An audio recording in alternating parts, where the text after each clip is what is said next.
This is a film devoted to Jonathan Bowden's paintings. It is called Fenris, Devours, Odin. In Nordic, Germanic, and pagan mythology, Fenris is the great wolf who devours Odin, or Wotan, or Vodin, the father of the gods at the end of time. The end of time is called Ragnarok and signifies the end of the world. But in accordance with this essentially pagan or heathen cosmology, the world never ends and goes round again. The reason for this title is that it concerns the doctrine of power and its morality, and I would like these pictures to be a contribution to power in art. For my purposes, art is about the delineation of meaning and form. Art is radically non-conceptual in its subjectivism. Art is about representation and about objective reality, albeit drawn in fantasy from the mind. Modern art has to make the world anew, given photography's replication of the world of sensibility as presence around us. In these pictures, ferocious and gentle, sexual and mythological, classical and ultramodern, violent and stoical, demonic, ghoulish, gothic, gargantuan, titanic, and ferocious, there is an attempt to attack the image and to attack the sensibility of thought in the image. This image is called A Jester's Pox. It's an expressionist image, and the background to it is reminiscent of the Parisian school immediately after the 39-45 war. People like Van Velde and others who circled around a magazine called Transition, edited by Georges Dethuet, with which Beckett was concerned. But I'm not interested in abstraction per se, and therefore there's always figuration. I would like my work to be considered as violently actual and representational. Here we have a longitudinal Lear, an alternative Joker, in a pack of 52 cards. This image is more classical and restful in form, influenced by the early stages of Leni Riefenstahl's revolutionary film about the Olympic Games in 1936 called Olympia. A version of the Parthenon is to the back. A Greek sculpture, slightly Medusan and yet proportionate in form, lies to one side on the left as the viewer looks at the image. But beneath both, and slightly to the right, is a mask, upturned, neither of tragedy or comedy, but emblematic of the Greeks, from which all Indo-European self-knowledgeable culture originates. This is an autobiographical piece called A.J. Bowden on Black. It's my father in a country and western hat, with an artistic mannequin or figurine, namely an artist doll, to one side, on the right. He was most concerned about the black, and said to me, "Why am I on black? Is it sinister? Is it nocturnal? Is it a colour that you want to indicate something by?" And I said, "Not at all. It just goes with the nature of the representational stroke biographical image." The artistic doll or mannequin was within my line of sight at the time of the execution of the piece. No more, no less. Here's a slightly cartoonish one, but it is meant literally and in a respectful manner. This is called Adolf and Leni, and is in actual fact from a newsreel footage, a piece of the time showing Hitler and Leni Riefenstahl together against a sort of landscape backdrop. The colours are non-representational, hence the turquoise or deep, post-purple-like sky, although you actually can get such representational skies in Spain, in southern Europe, against a ground heavy in iron and oxidized as to the viewer's resonance. The one thing I'd like to suggest is the extraordinary idealism in Riefenstahl's face, which, pursuant to her early films about mountains and her later films about dance — she began as a dancer — is emblematic of the sort of instrument of yearning which always seems to be part and parcel of her own visual forms. This piece is again classical in spirit, but with quite a lot of pastel in the middle. We have two masks, one slightly militaristic and the other thespian and theatrical. They stare out. They look towards the left as the viewer on the other side looks towards them. Here's a more early work with a certain sword and sorcery and frank Frazetta dimension. One particular rather gloomy, lugubrious and truculent hero carries a green man across his shoulder on a background of swirling, clarity red, purging into a purple lace blue. This is an ideological piece, which is a non-representational and themed colour portrait, in more ways than one, of Sir Nicholas Serota, the long-time sort of guardian and director of the Tate Gallery, now more commonly known as Tate Britain. He is one of the initiators of the prize which became known as the Turner Prize, and about which I made a brief film called, wait for it, Against the Turner Prize. On a background of ochre and yellow, Serota gazes out, unashamed, at the nature of his creation. This is a piece drawn from the ideas and iconography of Alexander Dumas, the man in the Iron Mask, but certain early Hollywood B-movies and silent films that depict the same line of imagery come into one's line of fire. A window, which slightly resembles that of a church or a cathedral, with stained glass colours delineated beyond it in projection, seems to have something to do with this picture up on the far left side at the top of the frame. Here we have a rather demonic and ferocious piece, rather reminiscent of these sort of Latino wrestlers and the wrestling bouts that I used to see as a child on Dickie Davis's World of Sport on ITV in the 1970s on Saturday afternoons. A man bays out his challenge to those who will come for him, wearing, if not a mask, then a mask within a mask that delimits the aggressive side of human personality. There's a certain joyous use of green, to my mind, in the background. Green, a colour of gentleness, the earth, eros, and quiet before the use of force. Yes, this is a rather psychedelic image, betraying a slightly post-dated 60s feel. A strong use of colour, strong representation, but within the image, not just between that which lies within and without. I've always felt that rather like graphic novels, colour has to be used in a way which isn't purely representational but is emotional. In the history of modernism, there's a movement straddling the end of the 19th and the beginning of the 20th century called Fauvism, where colour is used in not a disproportionate manner, but in a sort of surreal manner before surrealism was invented. So you have a movement like the Blue Horses, so-called, in German art, in the first quarter or so of the 20th century. It's basically just using colour, non-naturalistically, but representationally, partly to avoid repetition of purpose, but also to indicate new depths of meaning and to revolutionise the tired palette of the eye, particularly as it became inundated with commercial photographs and other images. Here's a totally ferocious one that relates to my most demonic period.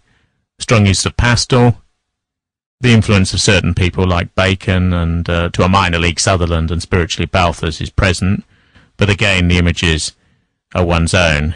Such images essentially come from the semi-conscious part of the mind, but they also represent the tradition of strength.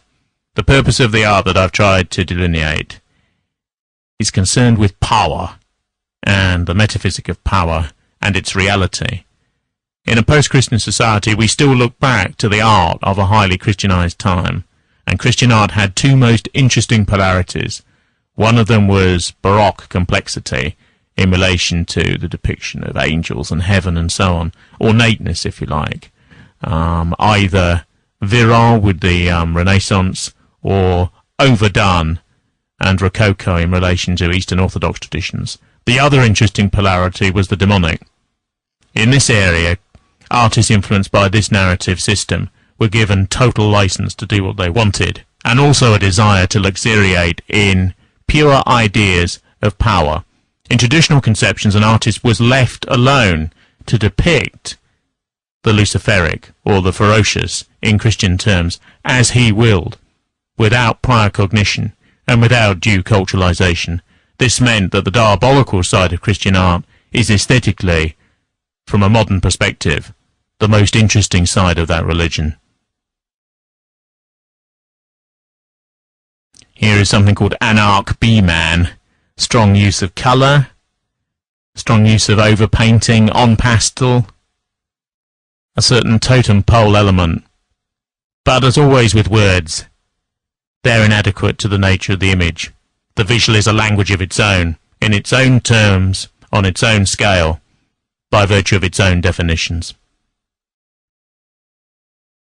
Here we have a rather early work that's slightly sort of fly-like or bee-like in form. It's called Arachnophobia, and it partly relates to a Vincent Price film in the 1950s, a classic B-movie of its type called The Fly that was later remade 30 or so years later. There's a bit of overpainting with pastel on the right side. There's a strong use of red and blue.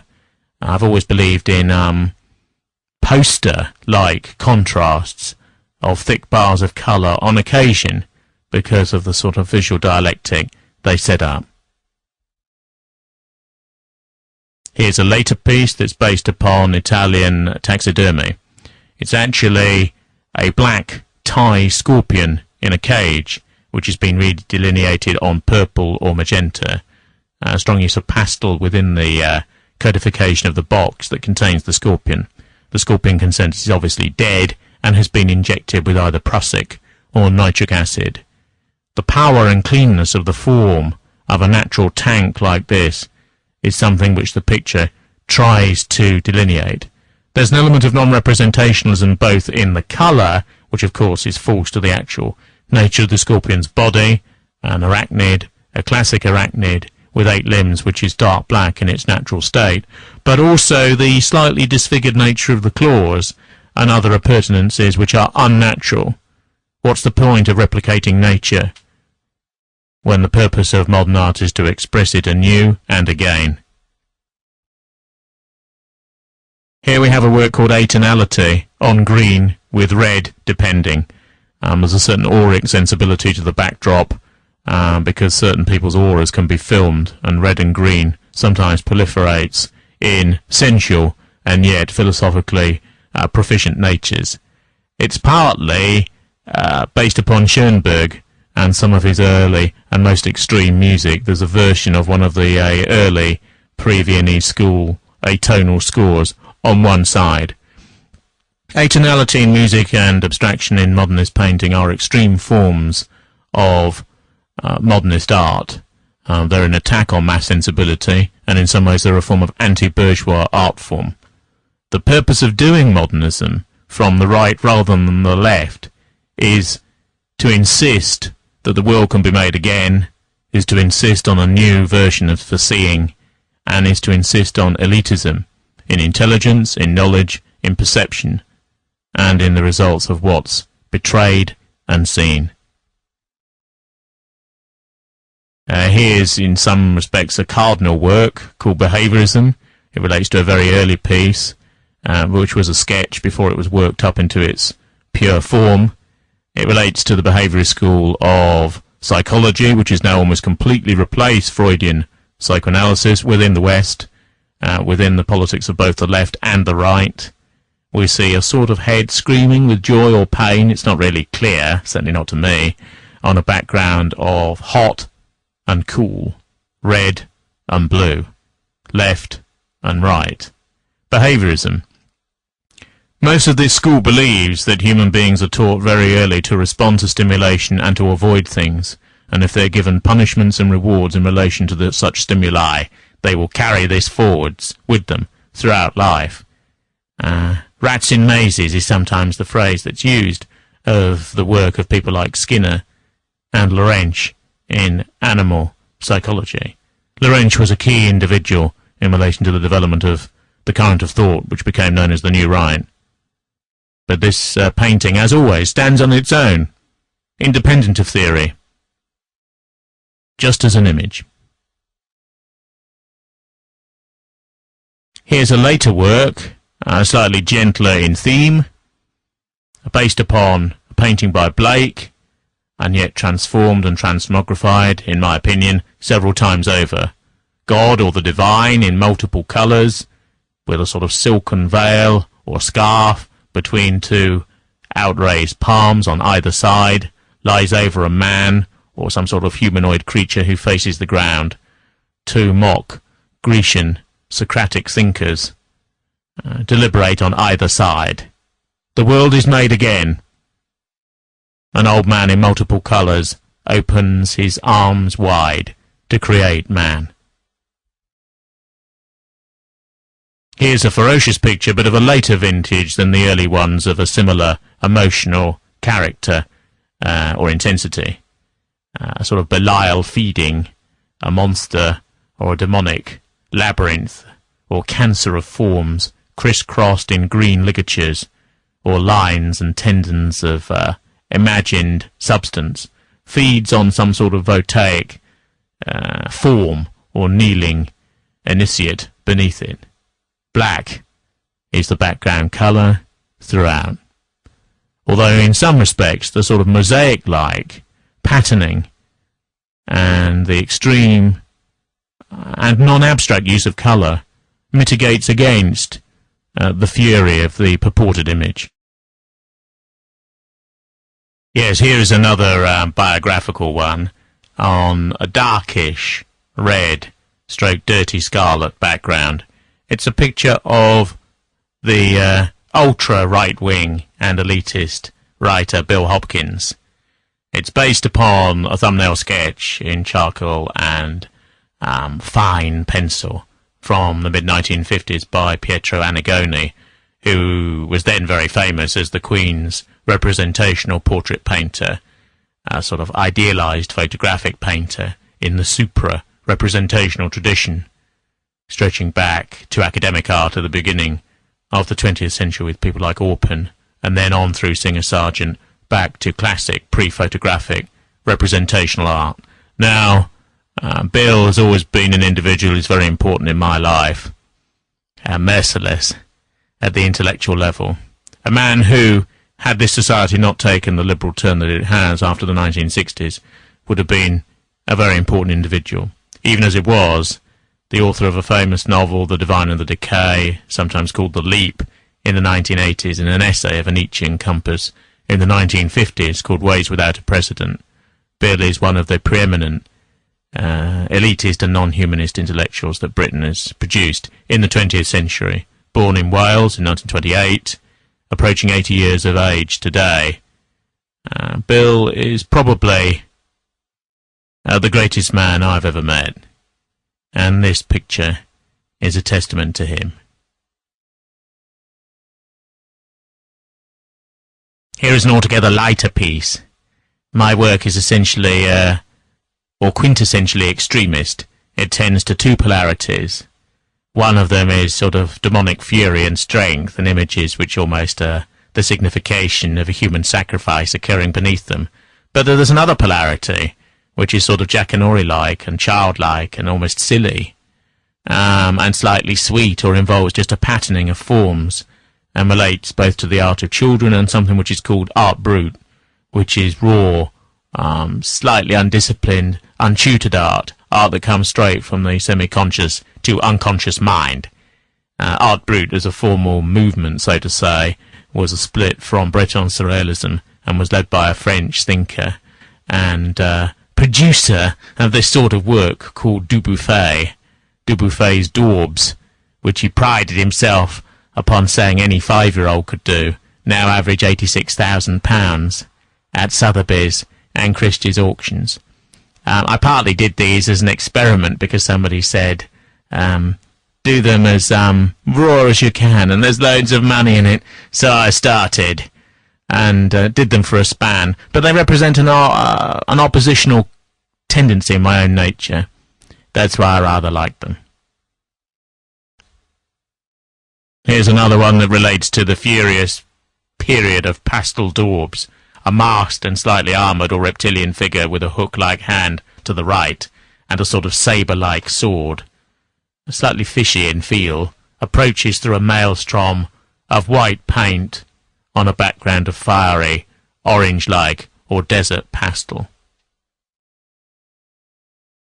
More birdies, swooning like molecules in a preservation dish. They pulsate, they glow like neon daubs. Tangerine bird is a go-go. They bob up and down like balloons. Possibly they're bouncy castles of one's own self. More birdies, with a rather penile one in violent red on a blue background. Others swirl around like the dregs of some aftertaste of dream. More birdies. This one was a sort of mosaic of sort of billiard ball type nuts that move about and approach a certain element of abstraction over time. Was I thinking of Picasso? Was I thinking of Jockey Wilson? Was I thinking of anything at all? Here's a more traditional image drawn from the heavier and more lugubrious end of Greek art. This is a Medusa. Such sort of pediments, such faces as part of blocks are to be found in Greek temples throughout the Aegean. A female form, actually, with a tongue extended from semi-reptilian teeth, and with mosaic-like eyes, and a rather satin-like and matted hair held in by a band. The saurian or reptilian quality is indicated by the tincture of green. Here's quite an advanced piece based upon one of the most famous fantasy pictures in Western art. It's The Temptation of St. Anthony by Hieronymus Bosch, and this is a very complicated piece within an even more complicated triptych. It contains the saint who's over to the far right with a stick, with a sort of woman leaning over him as some sort of helpmeet or Marian accomplice, but in actual fact she has a tail, and is a signification in Bosch of the reptilian and the satanic which lurks indivisibly in all other forms. We have certain false and fake apostles and sort of pseudo-Arab characters over to the back of the right. Whilst moving into the centre, one has a sort of table without legs that floats in the ether of its own accord and is a sort of reptilian and demonic in spirit as well as form. Over that you have a sort of transmogrified individual who's neither fish nor fowl, beast nor man. The most interesting figure, apart from St. Anthony himself, on the right of the picture, is on the left of the picture. In occultism, of course, left, sinistere, is the demonic tendency or polarity within the two halves or scans of hand, mind and brain. But this figure is a sort of walking reptile, some sort of mendicant preacher with one leg shorter than the other and with a reptilian and decidedly uncouth head. On the top of this there perches an owl. In Bosch's own visual lexicography, so to say, the owl is an indicator less of knowledge than of heresy. Yes, here's another image by Bosch, which is part of a famous triptych concerning his perennial theme, if you like, heaven and hell. This obviously is the latter. This is one of the most famous elements of a very complicated panel, because it's of a birdman who's atop a sort of throne, which is also a moral toilet, and he's eating one imagined soul that goes in through the beak mouth, and is then defecated down again into a sort of pit beneath, in a sort of bubble-like molecule. Around this figure, various other individuals play diabolical musical instruments, or go skating on pits of fire, or are sort of seduced, as the woman is to the left of the picture at its bottom, by some sort of reptilian form. The colour, except for human nudes, is non-representational. Plenty of green, yellow, and blue. Yes, here's something called Box Malefic, which is a face within a square which in itself is contained within another square of fiery pastel.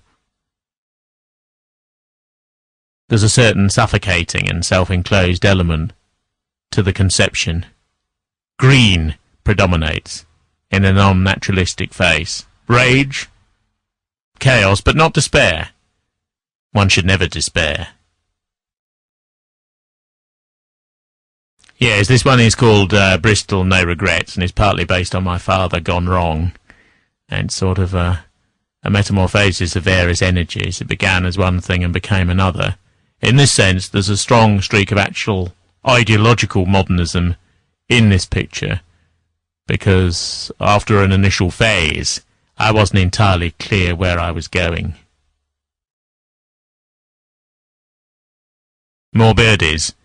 Slightly more redolent of Picasso here, elongated, chest-like, orange, glowing, day-glow-like on yellow. To say more is to be superfluous. Here we have the Magician, which is a tarot card called Number 1, the Fool of Wisdom, who goes forward into life with the belief that all things can be seen, known, understood, apprised, and reduced to his power. A long spindly beard, a pointed magician's hat. Does it make fun of Waite's iconography, or does it wish to join it at a later date? This one is called Corbel 1, and relates to the gargoyle tradition which is often found in northern churchyards and on the corners of sort of grey, slaty buildings in Yorkshire, up in Northumberland, and elsewhere. These images entranced Henry Moore as a child. Some of our greatest sculptors were the sort of men in these towns who produced these sorts of forms. Their names are unknown. They didn't even etch them on the basis of the form when it was placed on the tower. But the power lives on. And as the religion which they were meant to exemplify in a grotesque manner has died, these forms live. Yes, a welter of imagery in pastel, a sort of spectral and slightly demonic form, gazes at a stargate in the distance.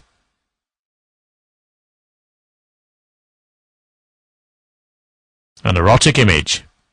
Cruella de Vil 3, the first image devoted purely to Eros on the cool blue and the wild and fiery red that's come up for viewing in this film so far. An image of idealization, of desire, of the immensity and power that the female body always has over the male mind.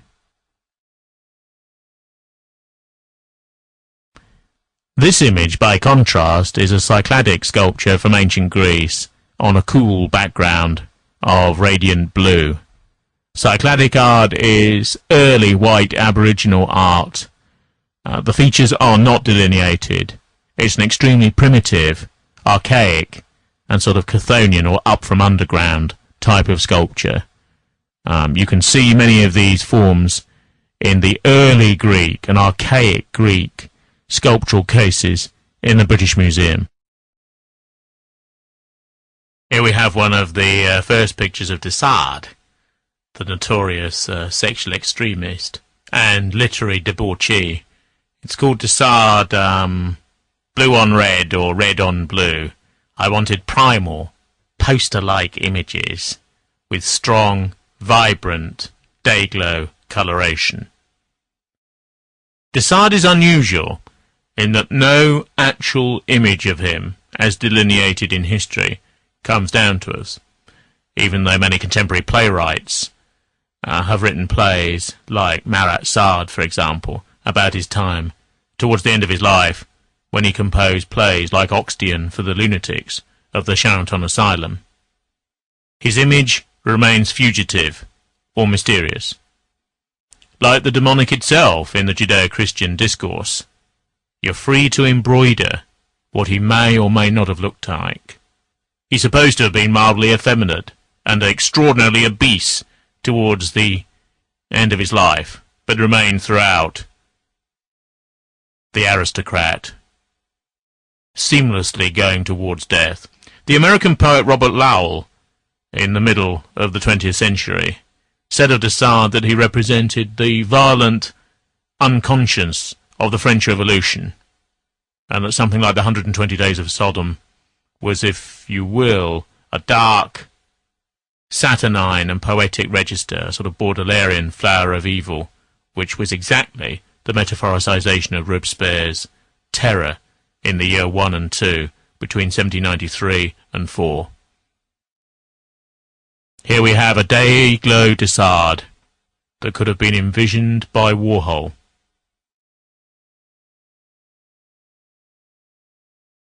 Here we have another of the erotic images, blue and lightish, shading into pink-red. Demi-monde 4. The hint of unattractiveness about the form is indicative of the libertinage of the gesture.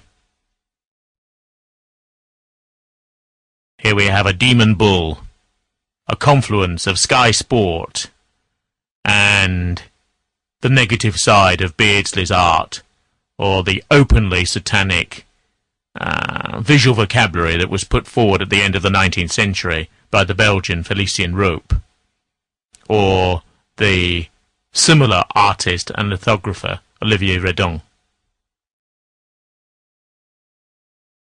Another image which is slightly drawn from the impact statement of my own father, yet changed or transliterated out of all dimensions of prior strength. An image partly of morbidity and even of depression, but not necessarily in the subject or even in the viewer. The intimation is cosmic, the head shrunken.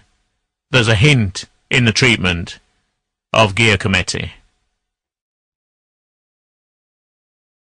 Here we have a slightly lighter piece, a thespian mask, worn partly in tragedy, partly not, to cover the features of an actor or performer. Found in a junk shop. The tassels are to go round the back of the head. The colours are non-representational, but the form remains clear. Here we have another partly erotic image. A horse's head exists between the woman's legs. The hair is red and fiery. The presentiment is sword and sorcery, or poster art, circa the 1970s, for example. Plenty of flesh is on show. I believe the title adopted in a moment is "Do You Want Me?" ? A reptilian piece which hints at the demonic or the third brain theory of man in certain ideas championed by psychologists like Eysenck and to a certain extent the explicator Koestler. The aggressive part of the mind is the reptilian stem at the bottom of the brain. Here's a celebration of it. Another image done at the same time, probably within months of the reptilian head just canvassed. This is a sort of iron-envisaged human form where the head is more important than the body and therefore is delineated almost without the body. The actual nature of the delineated face becomes part of its own landscape, so there's no actual distinction between background and foreground. Here we have an image which is very famous in modernist art because it's drawn from Epstein's early sculptures. This was my homage stroke replication of the sculpture known as the rock drill. Yes, here's a mosaic-like pattern of 3-in-1 with a butterfly underneath on pink. The images relate to the tarot but are actually distinct from the same. 3 partly reptilian or saurian heads, one disfigured in the middle, look out upon you. What numbers, what fates do they signify? A later work done in a landscape style with a representational line but non-representational coloration. Here we have a slightly a sort of duller, dimmer and earlier work based on an image from the early 20s by Duchamp. Strong use of purple and green and red, an unusual combination without a tincture of the blue on brown. Here we have one of the strongest of the early pieces, called Ebon Tongue, a longitudinal and rather zombie-like head, triangular in tone and inflection, stares down towards you but also at the bottom of the picture. Some sort of bow tie appears in a red mist at the base of this particular configuration. Bela Lugosi from the early classic Hollywood film of Bram Stoker's novel Dracula from the early 30s comes into focus and then dims away suddenly. Here is a work strongly configuring pastel, partly based upon the ideas of the French novelist Pierre Boulle, who wrote Monkey Planet, the work that originated that whole sort of popular cultural saga in and around the Planet of the Apes. A lot of paint on top of that which has already been done, relative heavy quality to the piece, even to hold. I believe it's a work where in every quarter of the square stroke rectangle which you look at, something is going on. A more classical, serene, and understated piece on a violent red which becomes dirty in the corners, partly based upon Arno Brecker's configuration of the classic in neoclassical guise in mid-20th century art of a classical, representational, academic and restorationist type. It's also reflected upon itself, a Nietzschean piece, melding into Leger's modernism, but striking out to depths which pre-existed. A tribute to somebody who vaults both the classical and the modernist configurations. This is a partly biographical picture of, to my mind, the great English sculptress Elizabeth Frink. One of her slightly titanic, monumental, solemn male sculptures is delineated in yellow on red behind her. Frink, rather like Leni Riefenstahl but in a modern context, declared that her entire work was a hymn of beauty to the male sex. The importance of the female eye in art is rarely seen, but its power when delineated should always be recognised. Here we have a slightly ancestral piece, England's Green Man, relating to various folk and or folkish traditions. Strong overpainting and the use of white as a surround upon a sort of dirty to orange-yellow plus red. A certain savage peasant ardour afflicts our Greenan, but he stares out more bemused than angry. Here we have a purely representational picture, which is relatively configured in both colour and tone. It's of the great German writer and diarist and war writer Ernst Junger, although for the title of the piece I've anglicised his name to be Ernest Younger. I wanted in this piece to represent the fact that the English are essentially a Germanic people. Ernst Junger wrote the most famous autobiographical book of the Great War called Storm of Steel, and rewrote it 4 times in subsequent decades after the end of the 1918 conflict. A dagger, loosely based on a Special Air Service Regiment dagger, and a smaller simulacrum float in mid-air. If you look closely upon the green, there's an insect, maybe a praying mantis, maybe something even more exotic, on Junger's exposed and outstretched thumb. He wrote extensively about insect life, and he harks back, in a science fiction novel like The Glass Bees, to Maeterlinck's work on the structure of the hive, earlier in the same century. Here's a very radical picture indeed, called Eugene Sue's The Eternal Jew, an ape-like form gibbering in skullcap with a robe of red, gazes out on Azure, fading into orange. Here we have a rather anatomical piece of work based upon the sort of death-in-life sculptures of Professor Gunther von Hagen, who has toured the world, the West, and even Japan with these anatomical exhibits of human corpses. Called, alternatively, body art or corpse art, von Hagen, who, like the filmmaker Seiberberg, was educated and brought up in the communist statelet of East Germany, now defunct, has devoted his entire life to exposing the naked human body beneath the flesh. Like Vesalius and Galen before him, and the core objectivism of, say, Gray's anatomy in both medicine and art, the link between the body and Western perception of form is crucial. We also need to examine the link that exists between death and art on objectivity.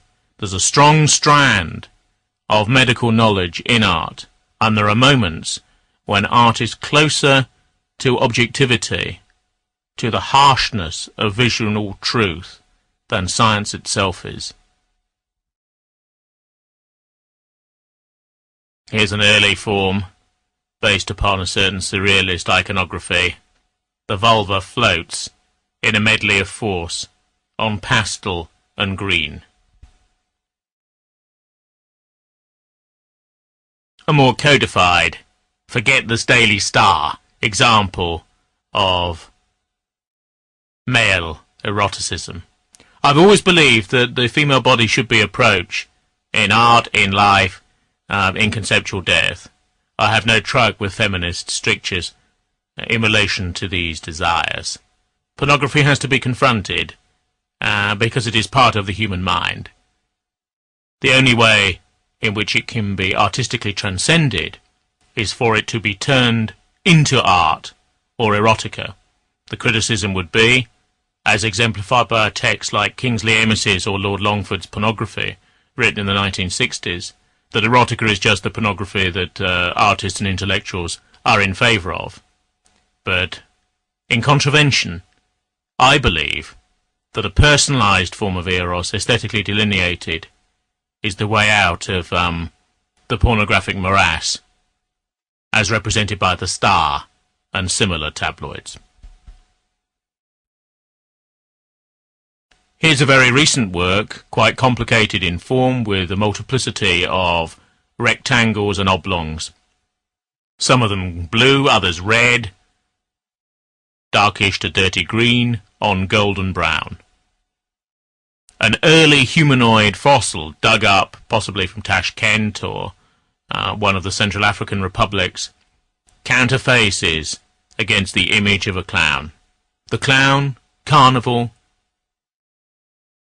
the show cry Barker's oration, the puppet, the marionette, Punch and Judy, and the use of folk iconography, combined with modernistic and elite culture, has always obsessed me.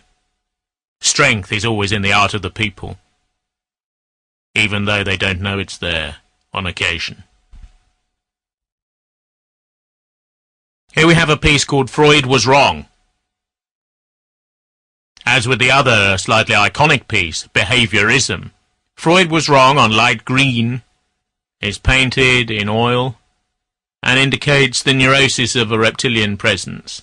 In Freudian psychoanalysis, people are supposed to go back to potty training to determine their faults. This is an image which has successfully overcome the prospect of doing so. Here we have Gaia make love to the earth, which is the goat of Mendes, and the head of a goat on white swirling paint based on a pastel ground or foregrounding. Strong use of yellow or ochre, which delineates the form pretty representationally. The horns, you will notice, are added in gold to brown paint as an extra swirl.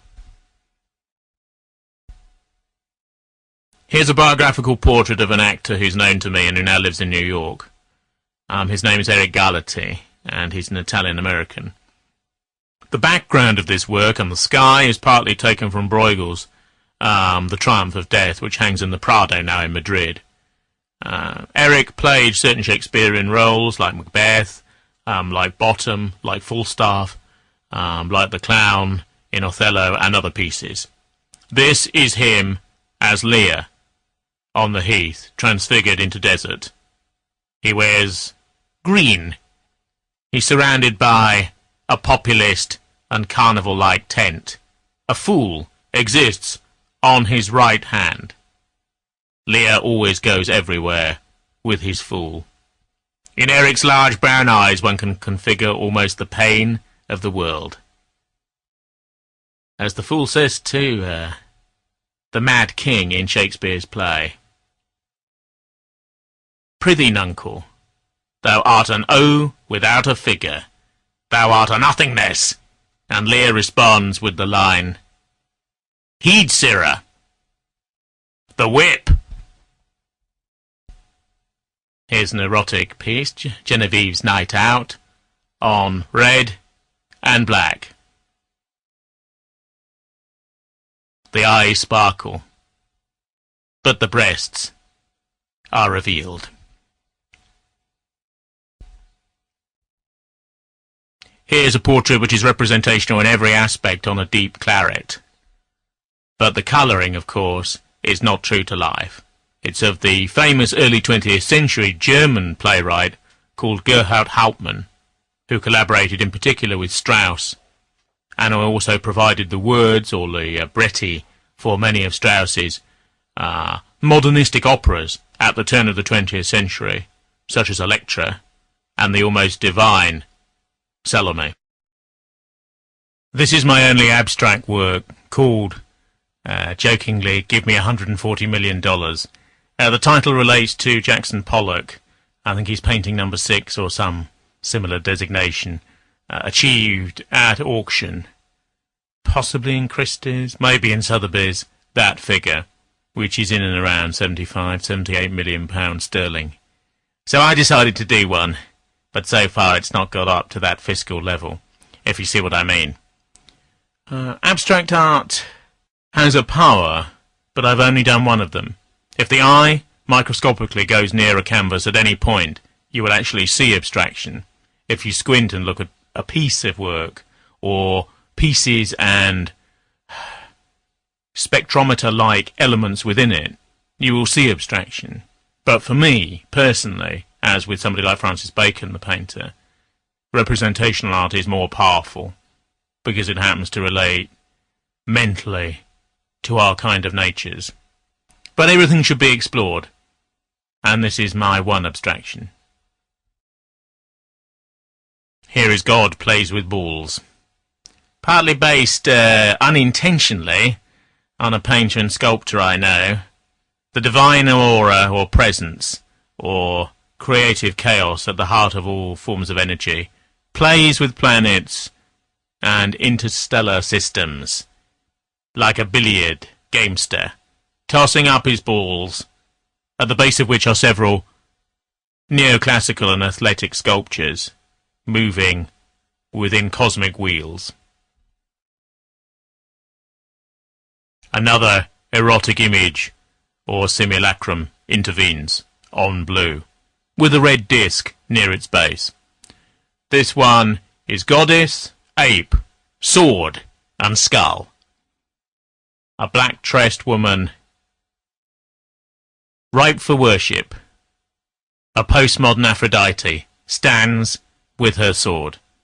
There's a hint, of course, as with a lot of my imagery, of the popular poster, elements of folk art, pulp book covers, and the graphic novel.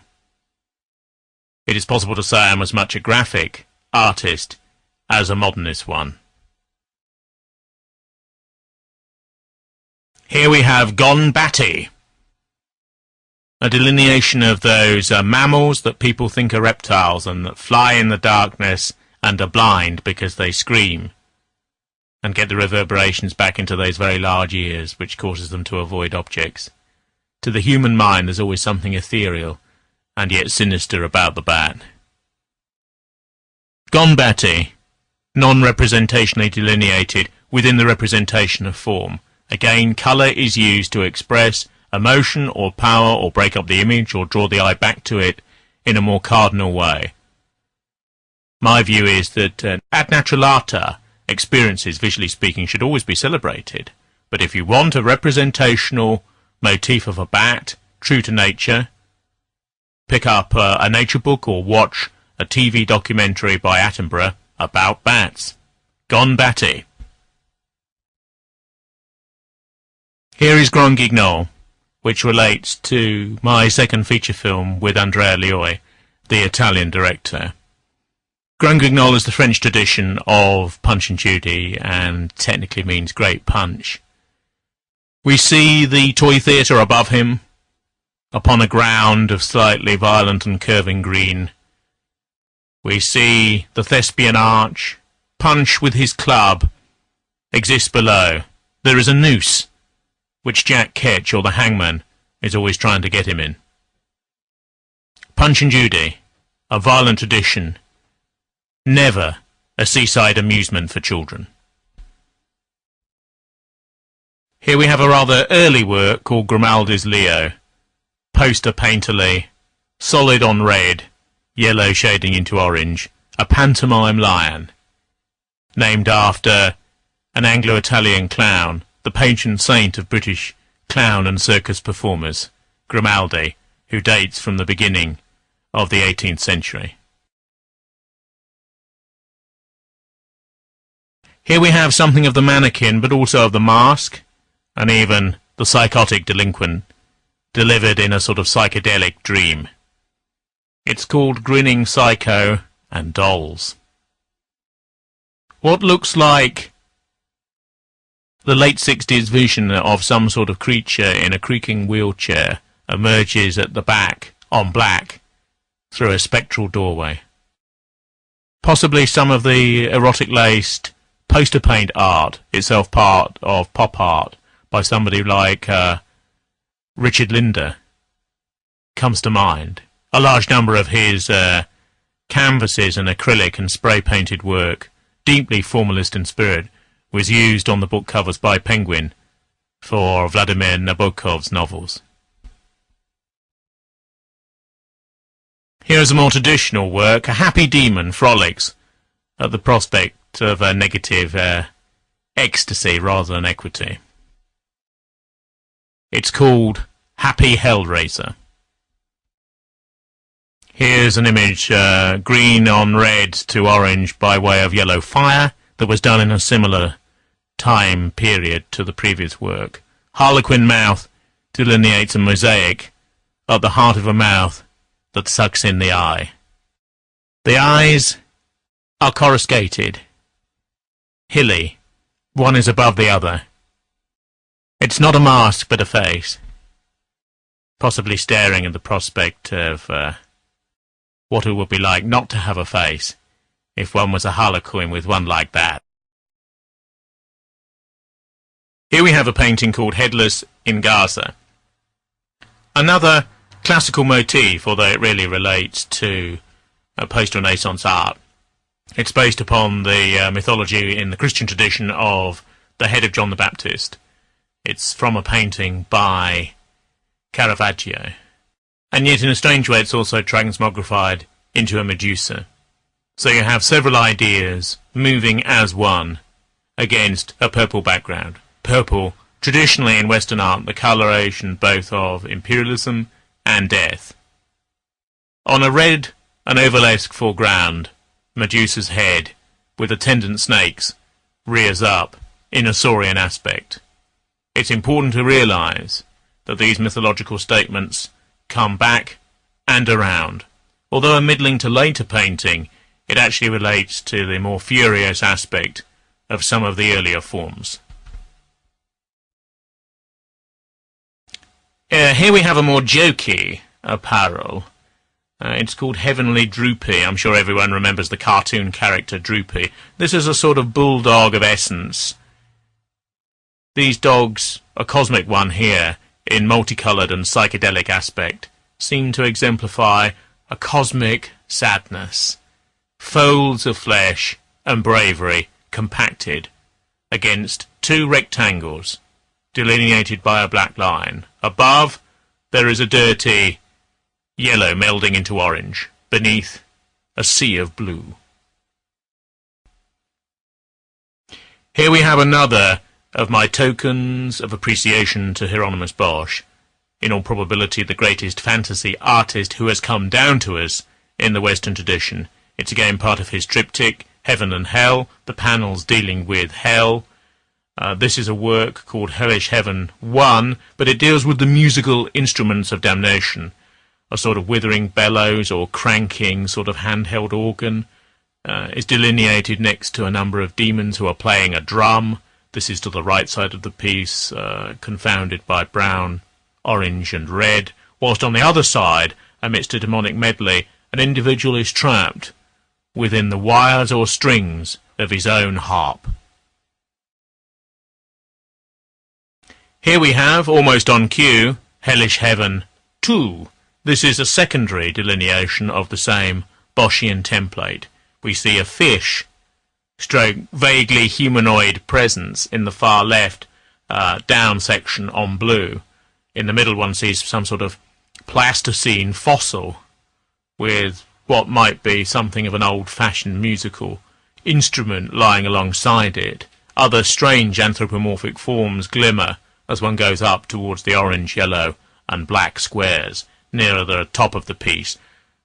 At the fountainhead there's some sort of reverse angel, merging in with a bottle, carrying a shield, besporting, delirious, with both the alchemy and drunkenness of song. A quieter piece here. This again is a biographical portrait of the great British and English sculptor Henry Moore.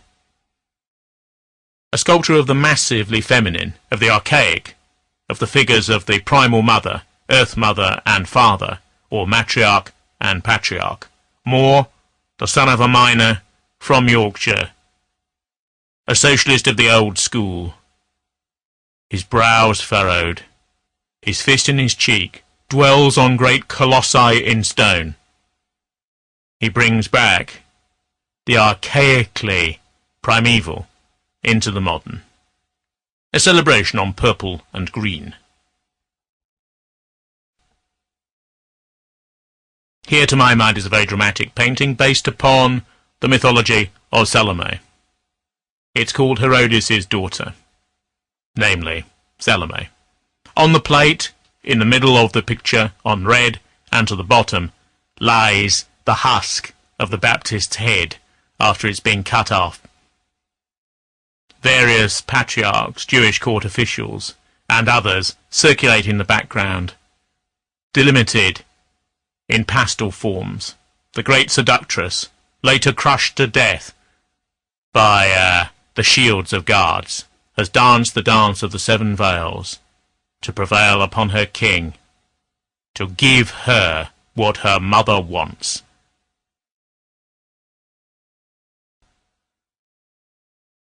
A more classical template, on a reverse zebra crossing, which is not entirely mathematically delineated, and which points askew to the right. An angelic horseman with trumpet, on a winged steed, rises up, its belly resting upon a strange and rather elephantine tin head, or warrior, beneath the stony horse. It's called Heroic Tin Head. And why not? Here's a more graphic novel delineation, even with a caption called I Am Agron, which, as it's there already, does for a title. This again is taken partly from the exemplification of our contemporary Vesalius, or artistic anatomist, Professor Gunther von Hagen, one of whose forms was delineated earlier on, but it also relates to a thematic exhibition of pre-conquistador art from ancient Peru and elsewhere in what is today called Latin America. This was the culture of the Aztecs, where sculpture delineated not just the idea, but the practice of sacrifice In their case, human sacrifice. Many of these exhibits also relate to the Royal College of Surgeons Museum, which is in South Kensington in central London. I went round this museum when I was 18. It's closed to the public because the exhibits are believed to be, traditionally in accordance with the rather Protestant logic of the Anatomy Act, too horrific for the local public. The skeleton of the Elephant Man is in a case in that particular museum, together with various fetuses in jars of formaldehyde, malformed individuals, medical freaks, other chance discoveries and genetic hybrids, and so forth. There are a large number of sort of humanoid forms which are in themselves reminiscent of Belmer's dolls, for example, in early surrealism. Siamese twins and other freaks besport themselves in jars.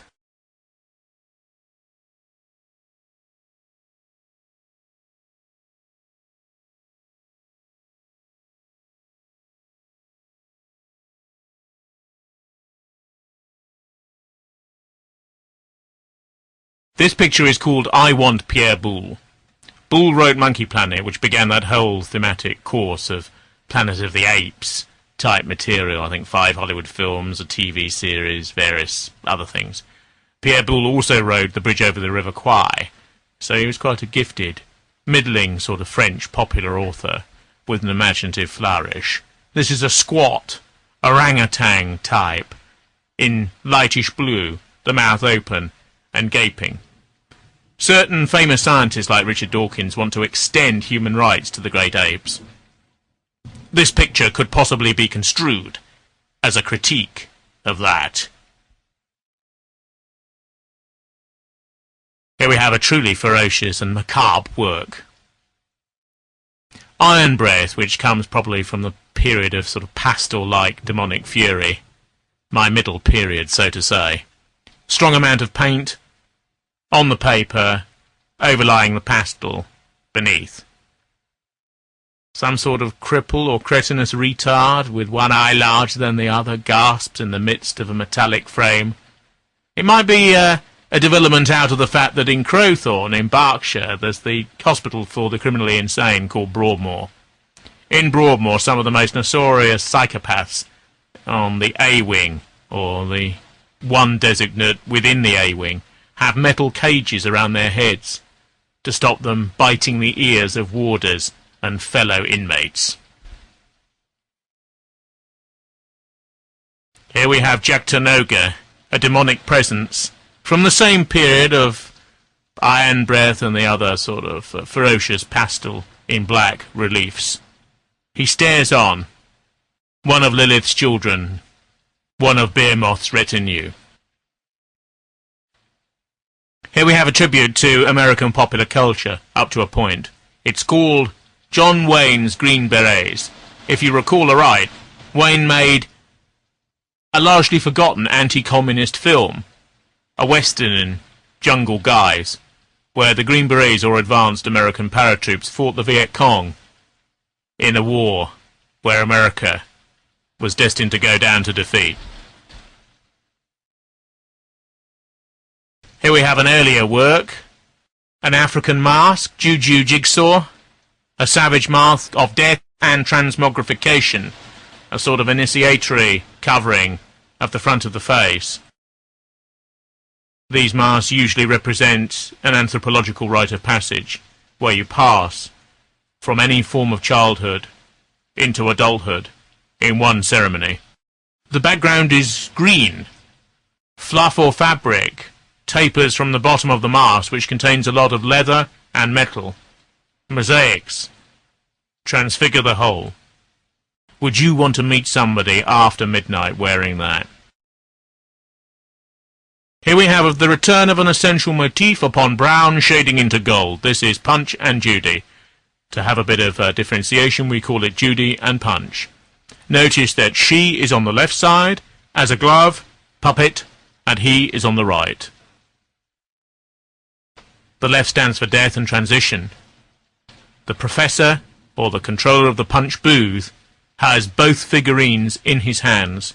They're over his head in the booth, which usually consists of yellow and red stripes on Brighton seafront, for example. The children are screaming in front. The puppeteer, known as the Professor, sits in the booth under the stage. These puppets come up over his head. It's a celebration of what I regard as a major folk art form, the tragical comedy and comic tragedy of Punch and Judy. Here we have a biographical statement of somebody known to me. A few of my works are portraits, just as there's one abstraction, just as there are forms of art brut or child art, just as there are tokens of neoclassicism or extremist modernism. But occasionally I wish to do a relatively straight biographical portrait, nearly always of a woman, but occasionally not so. This is one of these pieces, known to me. On greyish black, one gazes upon the blue-eyed vista of the Nordic blonde. Here is a part of a Shakespearean motif, which consisted of two works spliced together and covering the same panorama, hence the use of the term diptych in the title of the work. It relates to Shakespeare's sort of middling and early tragedy, King John. Two guards, one larger than the other, one in fact a potential dwarf, under some arches, with halberds or sort of axe-stroke-spear weapons, gaze on. The other part of the twofold work is King John blinding the young prince in the tower, or attempting to do so. Here we have a simpler piece, with transliteration in the ground behind the chess piece. A knight, knights don't castle, of course. The joke-stroke-axiom is that only rooks and kings can castle or exchange positions with one another on the back of the board. The planes alter behind the central motif. Purple limbs on. A pawn is seen on the back to the left, alone, waiting to be taken. Yes, this is perhaps my most emblematic picture of all, although others might doubt that. This is Kratos, which was probably first designed when I was about 18 or 19, and was overpainted subsequently. Sketches of this in an earlier modulation exist and are elsewhere on my website. Kratos is an image of fury that emerged in a modernistic way. I didn't entirely know where I was going, and so the architecture of the face and surround comes from deep within my own unconscious mind. The blood-red backing with green beneath is also surprisingly appropriate. On a point of notice, the term Kratos relates to a titan in ancient Greek mythology. It means pure power, the ecstasy either of a giant or a juggernaut, the immorality of the pre-gods, before the gods such as Zeus and so on, or Hera, that have come down to us, and at least have the possibility or prospect of moral consciousness. These titans exist before, in front of everything, including morality. It is interesting to note, as a byproduct of the above, or possibly a footnote, that when John Challis de Menezes was shot dead in South London at Stockwell Tube Station, the shoot-to-kill policy of the Metropolitan Police, as articulated by the Commissioner of that time, was called Operation Kratos. Obviously somebody at New Scotland Yard knows something about classical civilization.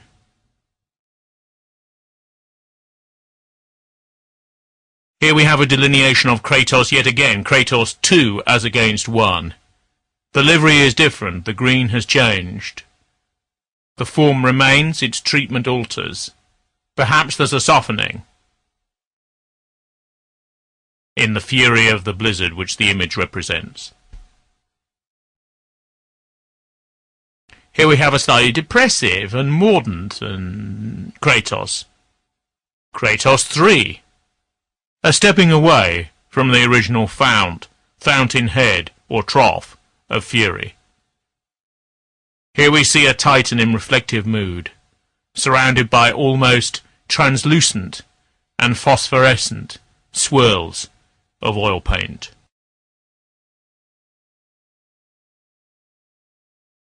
A Leo or a lion crosses a zebra, namely a zebra crossing.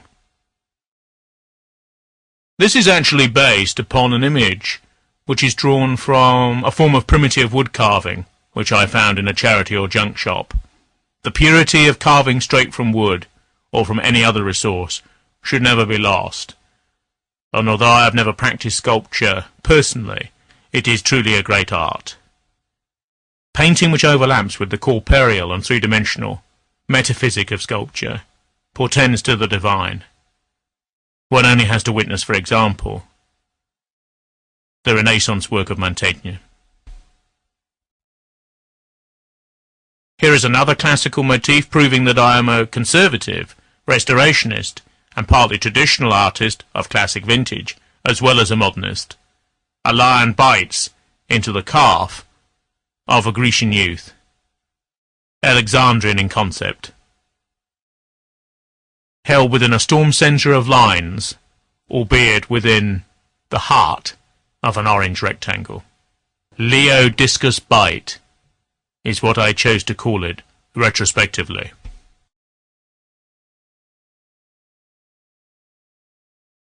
Here we have Leroux's Gemini, a positioning of multiplicity. The two facial masks, one face, one mask, and yet reversed in a mirror of its own self, come together. There is a fury of paint in the surround. Gaston Leroux, of course, was the author in French Gothic or supernatural fiction of The Phantom of the Opera, a story which in turn led to the very famous silent film classic of the late 20s with Lon Chaney of the same name. Here we have Lion Hippo, again from a wood carving, similar to the lion wrought before. This one is more solid, less fugitive, less appealing to the eye, more monstrous, and yet statuesque. It's divided into rectangles of orange, yellow, and red. This should be called Kratos 4, but I've called it Loki's Maelstrom because it differentiates from the previous pictures of the same vintage. A fugitive Kratos now is beginning to disappear in swirls of black pastel, less formally delineated. He's becoming part of an abstract expressionist background of lightning and storm. A politically incorrect piece called Louisiana Lynching. A clansman's head in deep purple looks out upon a livery of light green arrested with fire. The mouth is a mosaic.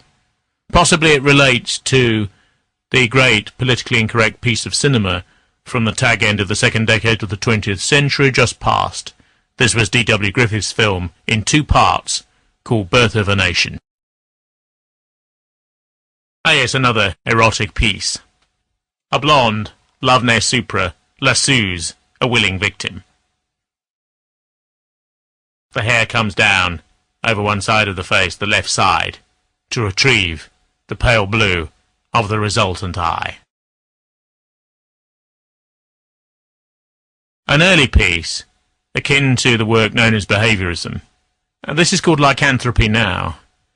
And lycanthropy, of course, refers to the culture of the wolfman, as celebrated in popular fiction and would-be Gothic cinema. First came the idea, but the idea emerged in the markings. In this case, it is possibly a truly modernist work.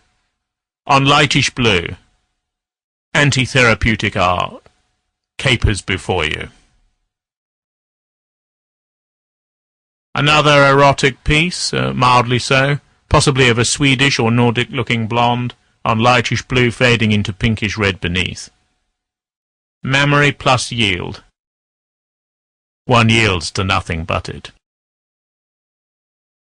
Here is one of my religious pictures, on a palish pink to darker pink to red surround and backing. It's actually called Marian Holiday and relates to the cult of the Virgin Mary. From a block of alabaster or pure stone, her form, gentle as a synonym for the Universal Mother, peeps out amidst a mosaic of daylight. A more representational image follows it. It's called Marlene Hopeful and relates to a postcard image of the great screen diva of yesteryear, Marlene Dietrich. The hair is violently red, the look greenish, erotic and yet thoughtful. Here's another of my more iconic pieces.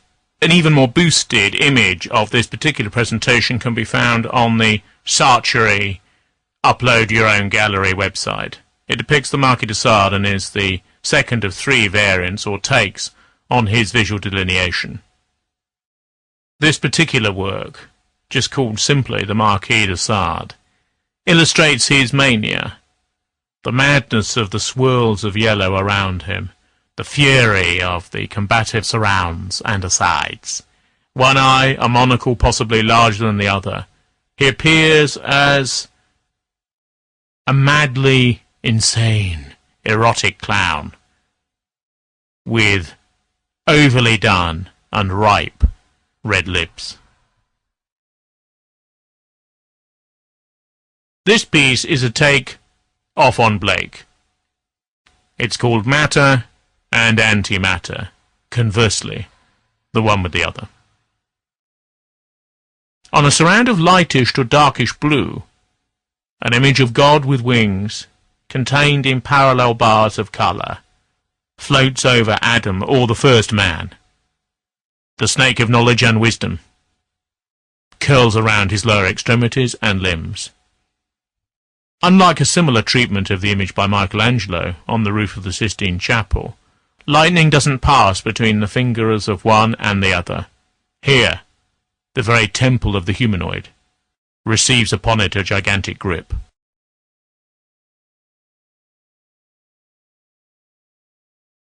This painting, known as Mechanical Harlequin, exemplifies the artist's fascination with popular culture, with figurines, with dolls, carnival, circus, and puppets.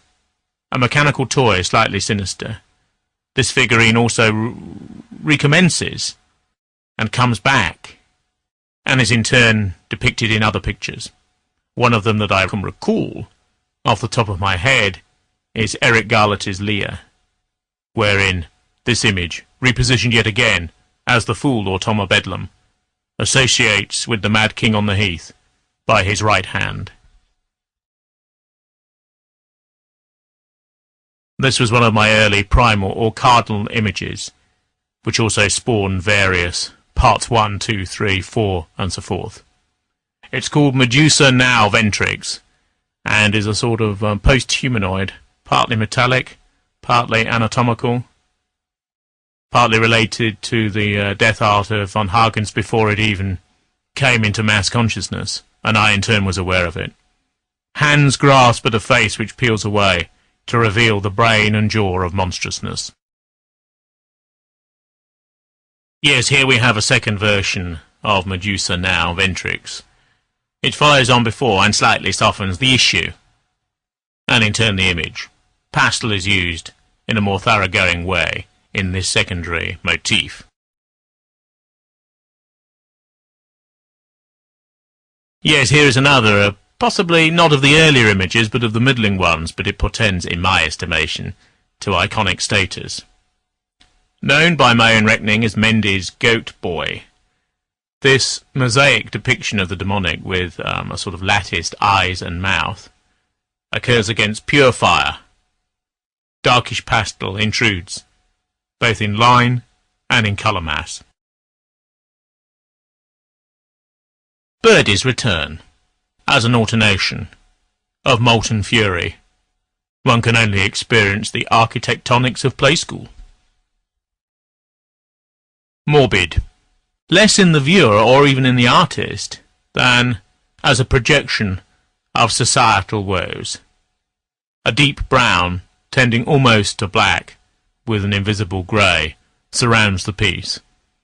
One half of the face, on the left as the viewer's eye looks at it, is non-disclosed, rather like the other side of the moon.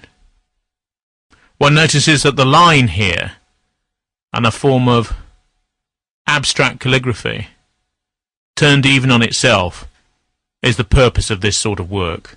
I personally believe that the use of linearity is cardinal to British artists, in particular, stretching from the caricaturists of the early 18th century, like from the late 18th and early 19th century, rather like Hogarth, or Cruikshank, or Richardson, or Gilray, through to the Ralph Steadmans of our own era, by way of people like Roberts, Lewis, and Nevinson in the early part of the 20th century. A fascistic piece of iconography. This, related to Italian Futurism, shows Mussolini on a background of green. Biplanes fly above. In non-representational colour, but represented effect, the architect of Italian Romanism in the 20th century, the world's first skinhead, glowers on. It's called, somewhat inevitably, Mussolini with biplanes. Another erotic piece. Napalm Blonde. Enough said. After all, it is on a background of blue. Here we have what I have chosen to call a rejected film poster. This relates to the film, which is available on Google Video via my own website, of a mask that is used by the central character in Venus Flytrap, on a background of pale and almost fluorescent yellow, reminiscent of the poster, paint, art and pop art of the 60s. This mask is delineated. It's open to form, heavily patented, representational yet luridly coloured. This is an early work called Neoclassic Hijinks. It partly relates to an academic artist known to me called S.H.P. Stedman. Stead, as some people call him, and as indeed he has called himself, was educated at the Royal College of Art and does super-realist portraits of a traditionalist cast. A classicist and a former member of the Grey Movement, a small artistic groupuscule that in British terms was related to New Slovenian art, that of course produced the rock band known as Lieback. Here we have more birds, themselves delineated on neon.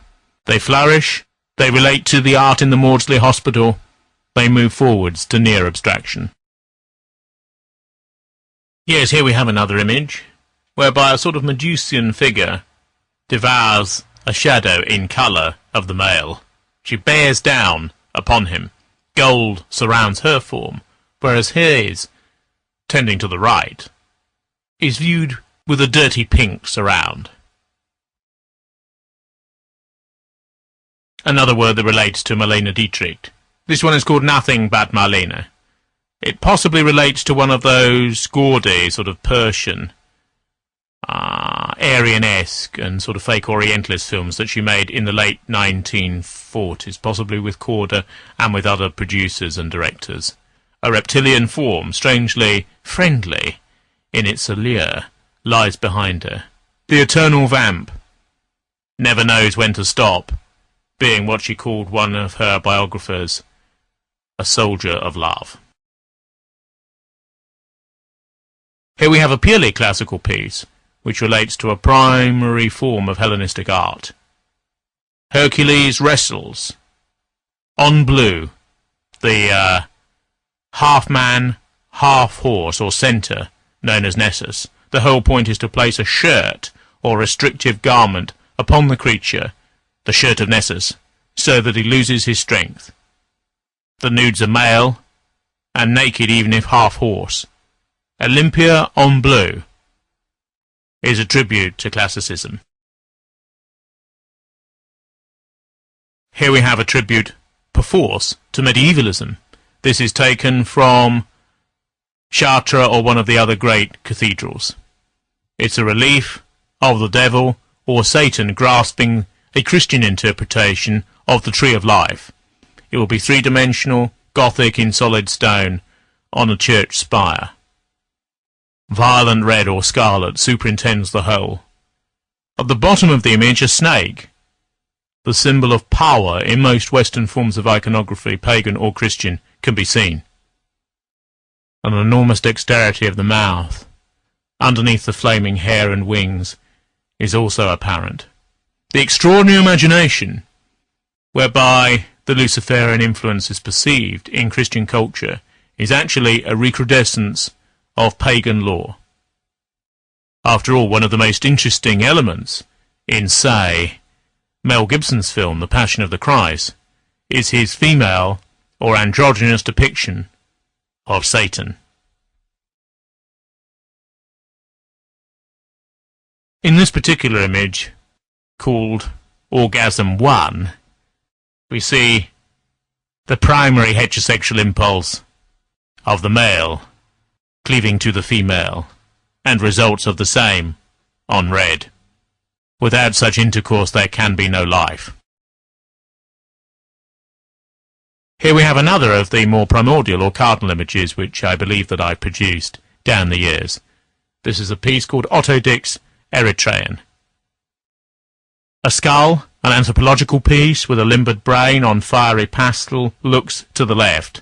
Otto Dix, of course, was one of the key, dark, cynical, highly etched, representational German artists within modernism at the early part of the last century. This relates to a classical painting in German and or North European art. Patcher's picture of a particular archbishop forcing, in that particular Christian iconography, the devil to open and then change the pages of his own prayer book. In the original, it's on a lectern. The bishop has his hat and his staff. The devil, of course, is extraordinarily depicted as part tree man, part human stick insect, part reptilian twig. It will be noticed that even his rectum, or anus, contains within it a lascivious face. This particular image is one of the most complicated and internally advanced that I've ever done. I thought, like Wyndham Lewis, with an image like the Siege of Barcelona, relating to the Spanish Civil War in the mid-30s of the past century, to delineate an enormous number of internal goings-on. It's called Papier-Mâché Heads Live! And yet it relates to a photograph, probably by Wal Lanchester, the well-known puppet master and punchman or professor, of a case of Victorian dolls. These are papier-mâché figurines and Punch and Judy puppets that date from the 19th century.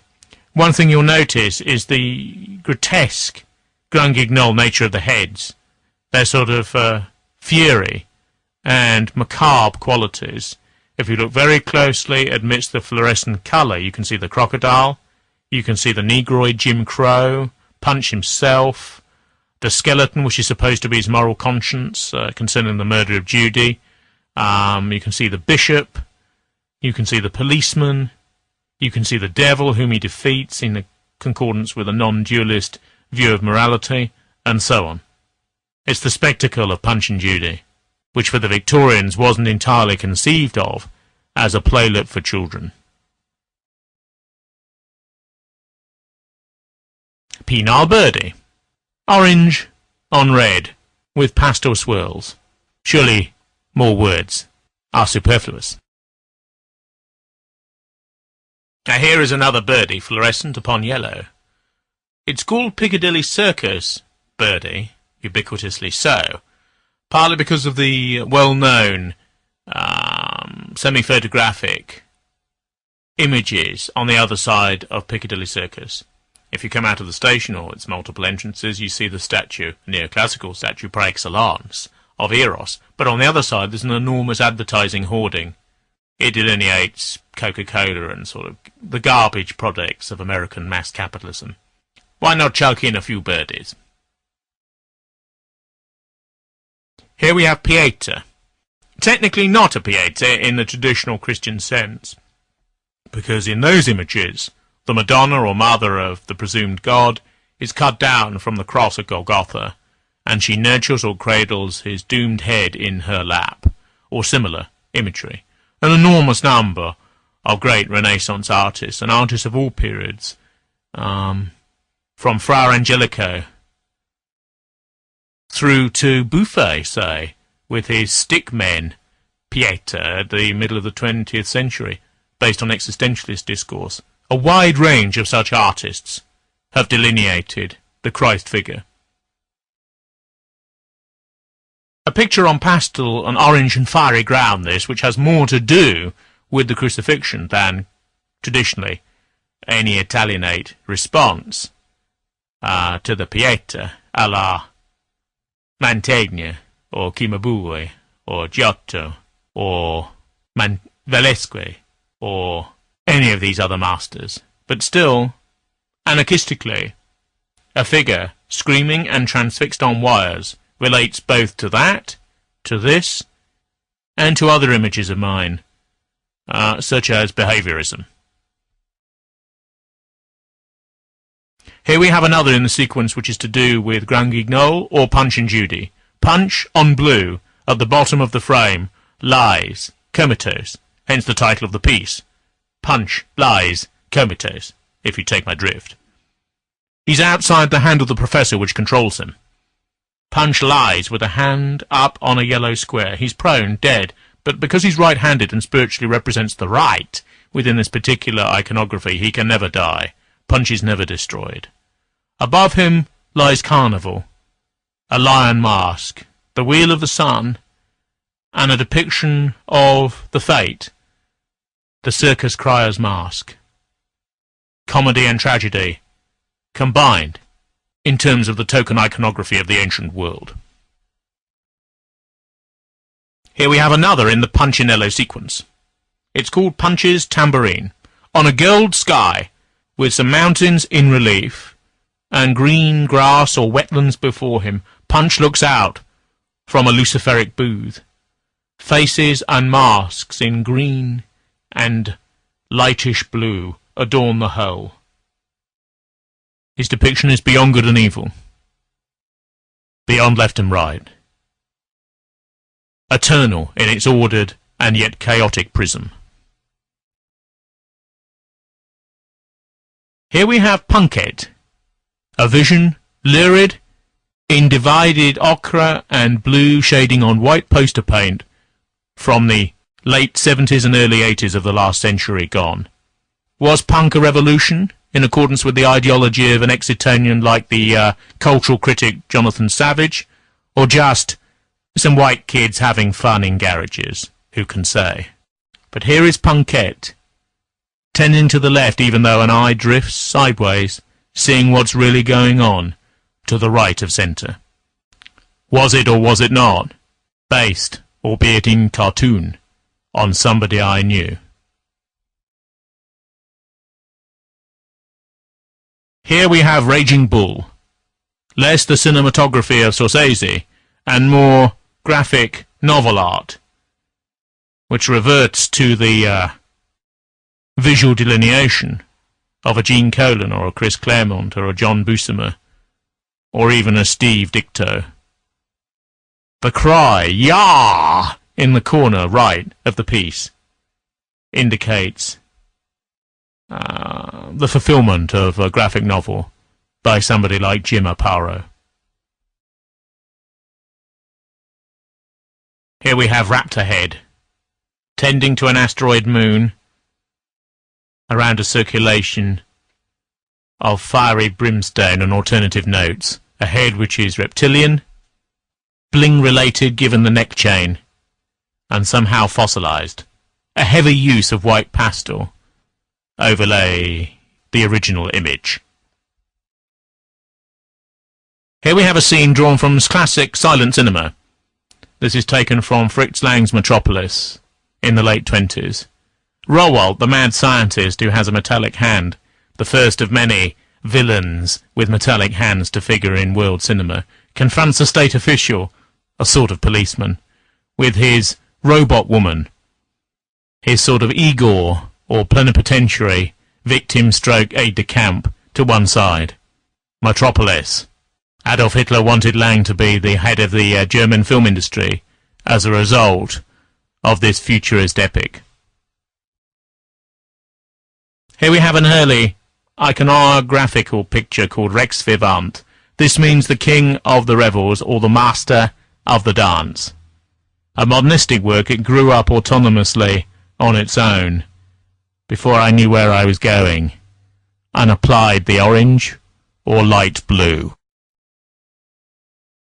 Here we have a piece of theatrical art, representational. It's called Royal Court Ballistic, and it relates to a performance, indeed I think the first meaningful performance not done by students, of Harold Pinter's The Caretaker. The Welsh tramp Davies, who searches for his identity via Sidcup papers, is played by Donald Pleasance. He stares into the foreground amidst a middling background of gold. In the background, Alan Bates throws the Buddha at the gas stove in order to smash any form of illusion. He plays Mick, the Cockney wide boy, Spiv, and Man About Town. Violence is always subdued, inarticulacy of postmodern language. Pinter believes that humans don't communicate. They merely sidle up to each other with fawning mock aggressions, covered by comedy, silence, and menace. More birdies, to provide an interlude of throbbing, childlike pulsation. Think of a soft ball game crossed with a bouncy castle in a suburban garden. More birdies, more gardens, more balls, more toys, more laughter, more molecular, bouncy castles of yore. Here again, albeit the colour isn't representational or academic, is to my mind a biographical picture of the folk artist L.S. Lowry. Lowry, once despised, is now an icon of the popular art of, in particular, the northwest of England. Manchester and Salford councils, municipal and otherwise, fight over every canvas. He couldn't give them away, and they laughed at his work, but now each one is worth the better part of £500,000 sterling. But this picture is taken, probably by a Manchester Guardian journalist, photojournalist, towards the end of his life. And to me, it betrays what can only be described as an ineffable sadness. Sappho was married. Sappho, the ancient Greek poetess, the first great female poet in the tradition, on the island of Lesbos, hence the term lesbian, a heterosexualist image which refutes the ideology of the pink triangle, but remains loyal to her memory. Two female fawns swoon with butterflies on yellow and gold. Here we have a female bullfighter, I believe originally from Bolivia. A biography of her appeared about 30 years ago, with the frontispiece by the macho-oriented American popular writer known as James A. Michener. Hemingway also was in love with her. Franco, the Spanish right-wing authoritarian dictator, wouldn't allow a woman to bullfight in Spain, so she was essentially restricted to Latin America. Her face clearly delineates, in female guise, the mask of a killer. Here we have an element of Beardsley-like draftsmanship. The divine woman, relating, if only pictorially and metaphorically, to Rider Haggard's novel She. A blonde, on a stool, sits amidst penile architecture, staring into a mirror. This work is an early and iconic feature. Shy Titan, a pre-god in Greek lineage, pastel upon dark blue oils, with one enormous cyclopean red eye, turns away from the viewer and hides in primeval shyness. Could it be the social insecurity of a pre-god? One remembers distantly that Mahler's First Symphony had the alternative title of the Titan. Those who came before the gods had even apprised the nature of their own barbarous morals. A profile here, fluorescent and fauvist, populist and highly coloured. Sibelius, the great Finnish composer of the early part of the 20th century. For some, the greatest classical composer in purely classical and pre-modern terms. Here we have another classical motif that relates to a particularly British or English field of sculpture. This skeletal rebirth, so to say, relates to the sort of thing you will find in many a Gothic churchyard. There's an extraordinary mausoleum-laced churchyard in Stoke Newington, in North Hackney, in central London. It represents high Victoriana, with these extremely Gothic mausoleums and heavy family burial places. They're redolent of the late Christian tradition, which was in turn very early within that subculture, concerning the resurrection of the body. You have these extraordinary griffins and angels on graves and dragons, an extremely luscious and romantic sculpture, which is regarded now as deeply unfashionable, yet is strangely arresting in its power, particularly as these places are often grassy and unkempt, and partly historically forgotten. Here we see an angel lifting the urn to reveal the skeleton at the end, in accordance with the doctrine of the second coming, allegedly to occur at the world's end. Soldier, number 2. On a pedestal, background of green shading into yellow, loam beneath, a soldier's visage, bulbous, non-hieratic, brutal, partly Elizabeth Frink-like, gazes on. Could it really be the nethermost face of Seneca's tragedies? Here we have another classical motif. Icons of this sort will be found in Greece, in the Louvre, and of course in the British Museum in the centre of London. Sparta, Sparta. My version of the 300. A Greek warrior looks out, from the side, with a hulking upper torso, one shoulder to the eye. He wears the plumed headdress, which is typical of all the warriors in Homer's Iliad, whether on the Trojan side, via Hector, or the Greeks, under Agamemnon, but championed by Achilles. Here we have an early work that relates to the tradition of the speakers, who were once icons of fury and the bizarre and the grotesque at Hyde Park Corner. George Orwell, the writer of Animal Farm and 1984, once described Hyde Park